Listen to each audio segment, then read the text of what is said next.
2013 is Volkswagen's year of electromobility. So just in time for the recent Frankfurt Motor Show, VW unveiled the e-Golf and the e-Up. The e-Up's hitting the market first, intended as it is for e-mobility's natural habitat, city streets. And the four-door runabout has a lot to offer urban drivers. Despite its compact exterior, the e-Up is surprisingly roomy. In place of the Up's normal fuel tank, the e-Up carries a 240-kilo lithium-ion battery. Located under the seats, it has a capacity of 19 kilowatt-hours. Passengers in the rear sacrifice only 7 millimeters of legroom. We got a chance to test drive the e-Up ahead of the motor show. Car tester Emanuel Schäfer is convinced the car accelerates quickly, as you'd expect from an e-car. And it's fun to drive, too. A small car like this is pretty nimble on the road. The interior has a very tidy feel, without too many buttons. The leather feels good, even the plastic feels like quality, which makes a good impression.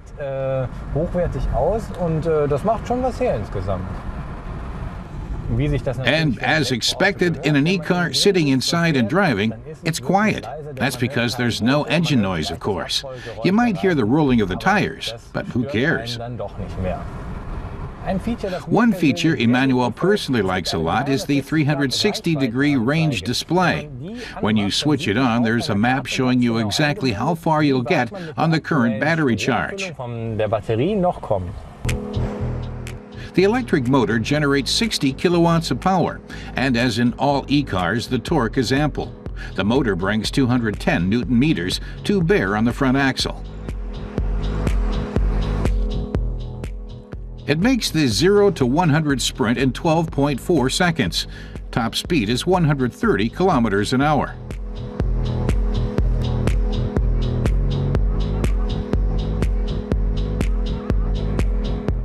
The e-Up saves power through recuperation, the reuse of energy released by braking. Another energy-saving feature is VW's use of lightweight construction. Seen before on standard models, that also now applies to the e-Up. VW Powertrain Development Chief Heinz Jakob Neusser says that at 1,139 kilos, it's the lightest car of its kind. VW uses highly heat-resistant steel that makes for very light construction. The car's range is designed for commuters. One charge takes the e-Up 160 kilometers. That's plenty, given that in Germany, 80% of drivers drive less than 50 kilometers a day. VW purposely integrated the e-Up into existing production sites. The car maker relies on mass production technology. Customers appreciate the car's practicality and robustness. And with mass production, VW has the options to satisfy customers' wishes with all kinds of powertrains. Another important consideration for customers is that they can have the cars serviced at their local dealership.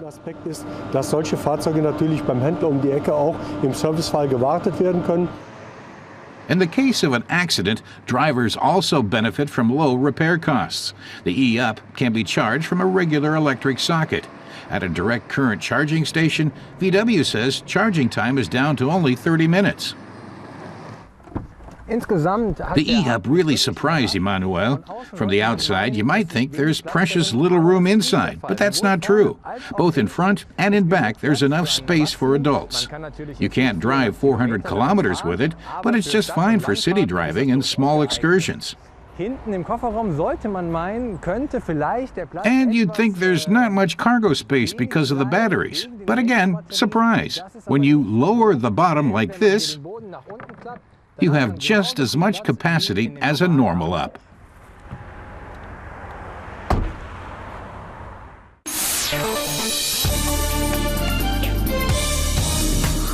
The RS, the fastest production Octavia to date, is now available as a sedan and wagon.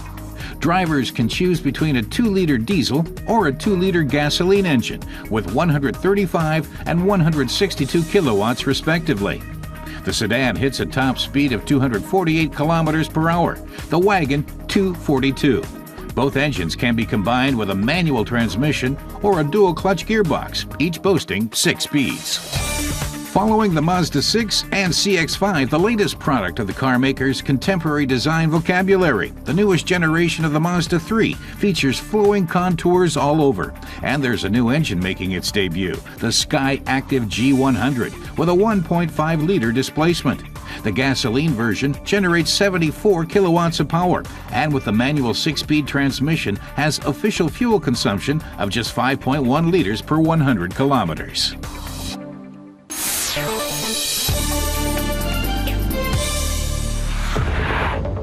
The Mercedes-Benz CLS Shooting Brake, a station wagon with coupe contours, or a coupe with a station wagon design. That's because in addition to the CLS Coupe's 4 doors, the Shooting Brake version also sports a big back hatch and a lot of cargo space.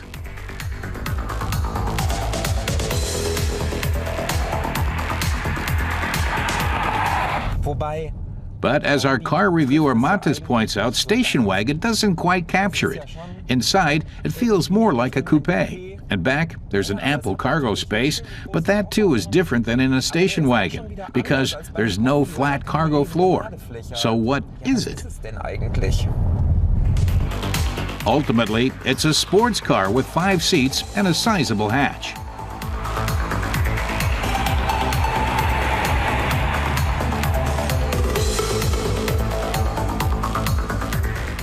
The front end speaks the language of the CLS Coupe, a big Mercedes star embedded in a brawny-looking front grille.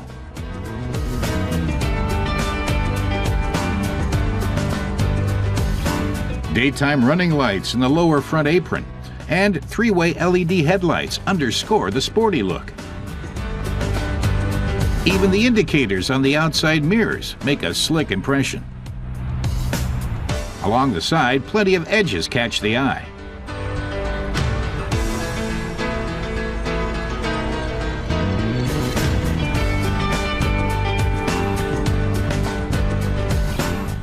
Underneath the star, a long tailgate handle emphasizes the back end's broadness.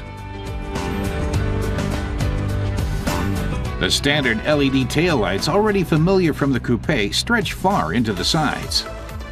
It's certainly a feast for the eyes. Our test car's standard rear pneumatic suspension meets the high standards we expect of this car and ensures sound handling on the road. But driving this car takes a bit of practice. The gear shift is located on the steering column, for example, not the center console.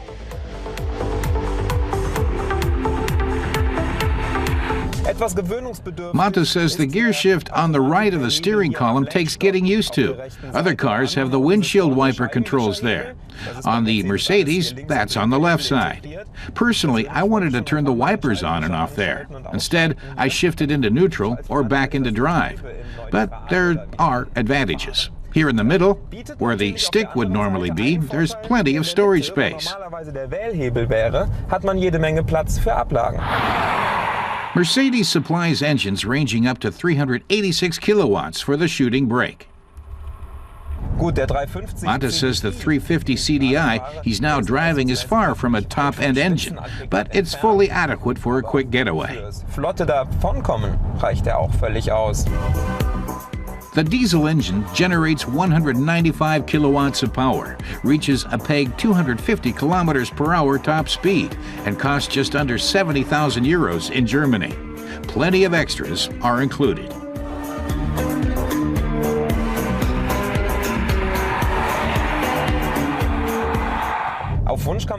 If you like, you can equip the CLS Shooting Brake with all sorts of electronic gizmos, like the adaptive cruise control, called Distronic Plus. The practical thing is it'll brake to a standstill, for example in a traffic jam, then drive again with just a tap on the gas pedal, and follow the car in front and brake again. Nice feature. Eigentlich schon ein schönes Feature. It's included in the Drive Assistance Package Plus at a price of almost 2,700 euros in Germany. You have to search a bit to find the seat adjusters in the doors. But the multifunction steering wheel is self-explanatory. Classic elegance, a quartz clock in the central console.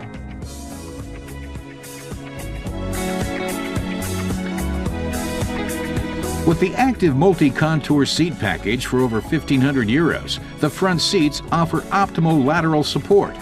It's not available in the back, though.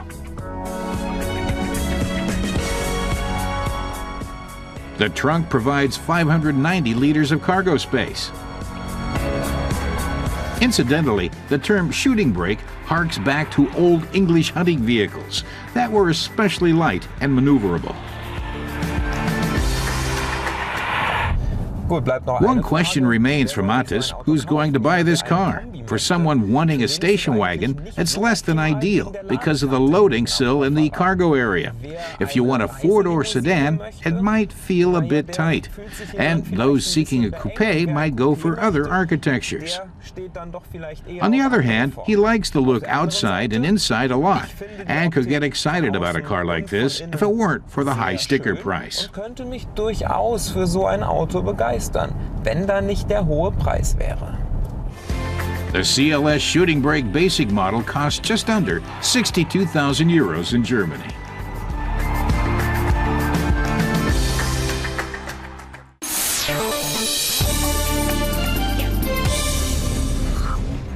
As every year for the past decade, Romania's Carpathian Mountains geared up for the ultimate test in enduro riding. The Maniacs, held in late summer, throws down the biker glove to amateurs and professionals alike from 41 countries. The city of Sibiu is the starting point for the daily stages, taking in 600 kilometers of treacherous terrain. But before competitors are unleashed on nature, or vice versa, there's the prologue, an obstacle course in the city itself. It's an ideal opportunity for fans to see the riders up close and how they master their machines.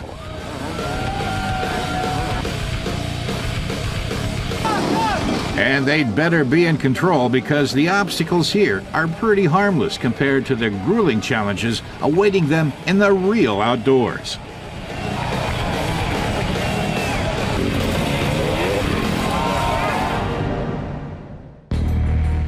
The next morning, and the woods are waiting. The first day is considered the toughest, and it soon becomes clear why. There is no easy passage through here. But while the rally is a fiercely competitive event, the riders are always willing to help out their fellow strugglers. At the end of day one, it's a familiar face in front. England's Graham Jarvis hopes to add to his 3 previous triumphs at the Maniacs. Some bits I enjoy, but towards the end it was just a case of just want to get to the finish. I don't care about the result, and just get me to the finish. He's not the only rider wishing he could have slept late that morning. But there's no respite as the race continues without mercy. Insanely steep inclines bring out the best in the competitor's courage and skills when it comes to pace and balance.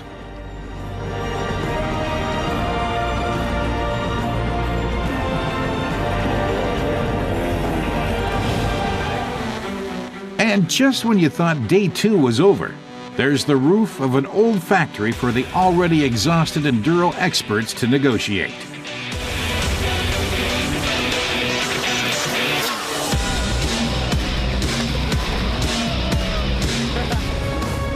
Jarvis leaves the rest of the field eating his dust.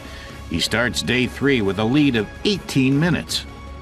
But he knows he can't afford to relax. No stage is ever easy, and there are always surprises in store, including the odd involuntary bath.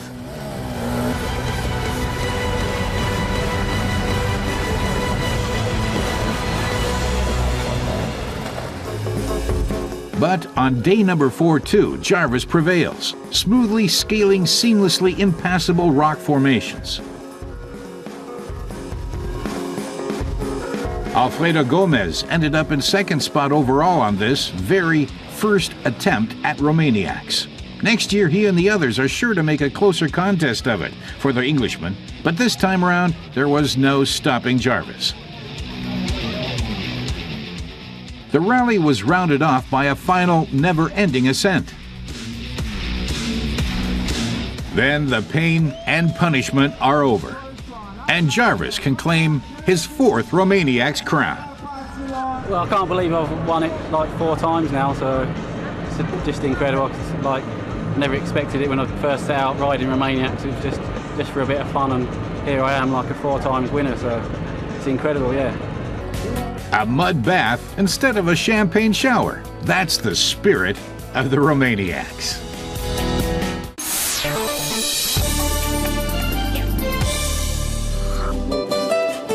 Awesome automobiles of yesteryear in a stately setting. That's what makes the Schloss Bensburg Classic so special. Rain won't dampen the spirits at this meet of old and modern rarities. This is the 5th time the majestic palace grounds outside Cologne have hosted the event. Now a major date on the industry calendar too. But this is not just a tribute to exclusive vintage models. Bestsellers are celebrated here too. But of course there are your stars and divas among the four-wheelers here.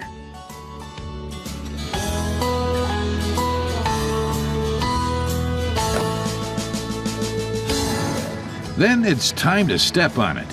The excitement mounts as the convoy for the Vintage Rally lines up to take off. They'll be touring the rolling hills of the charming Bergisches Land region.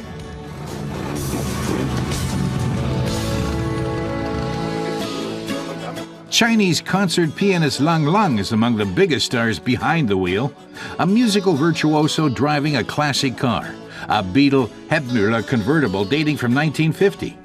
An exquisite musician with exquisite taste. It's such a fun to drive this beautiful art piece, and especially in this incredible rally today. So hopefully we will win. Yeah.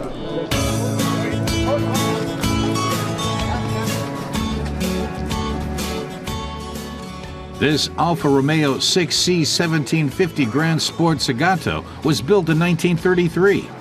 Like all other models rearing to go here, it's in just as good shape as the day it rolled out of the factory.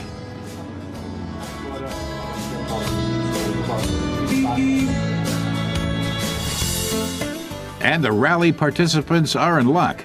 Right on time, the clouds disappear, allowing the classic cars to sparkle as they roar down the rural roads. Yes, there will be timed stages and other tests along the way, but nobody's taking it that seriously. The primary goal here is soaking up the sights and sounds.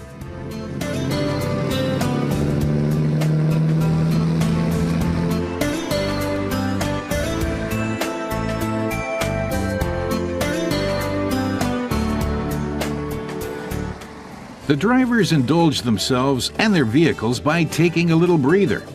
Not that a Rolls-Royce Silver Cloud 2, like this baby here, would technically ever need one, of course.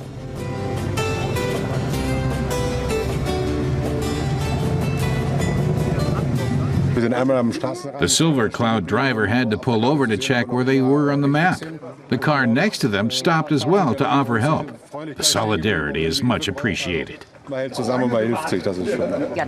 This vintage fan loves the atmosphere too. The cars, the countryside, everything. And if there wasn't already enough color, this VW camper van made sure there was. The Dunkel family have also dressed the part, in flower power style. They proved to be one of the main attractions for spectators. Bringing an old hippie mobile back into the present was a dream for Andreas. They used the Woodstock-era motifs all around the van. Barbara enjoys the positive reactions they always get, lots of laughs and smiles. The kids say they look like carnival costumes, but she's proud of her makeup and the van. When it comes to seeing and being seen, there's no danger of anyone missing the Dunkels, or their van at least. Then the rally resumes. Cruising around this bend are 3 models from Audi, Porsche, and Lagonda from the 1930s.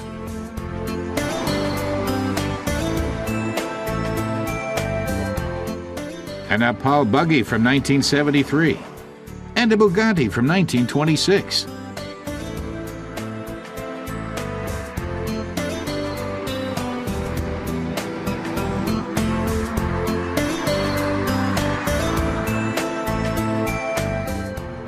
This DB Früher coach from 1953 was a very limited edition of just 32. All competitors managed to find their way back to the start at the Bensburg Palace grounds, thanks not least to the eagle eyes of their passengers.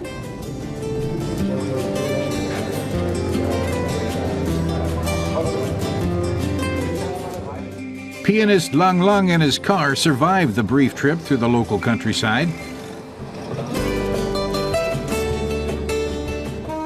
The Rolls-Royce Silver Cloud 2 rolls up in a kind of driveway it deserves. We didn't end up in a ditch. Everything went fine. We almost never got lost, and we didn't argue with each other. Last but not least, the Dunkel family.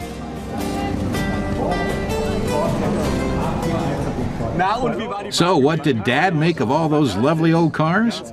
Absolutely brilliant. And how were the spectators? We were really into it. A great time had by all.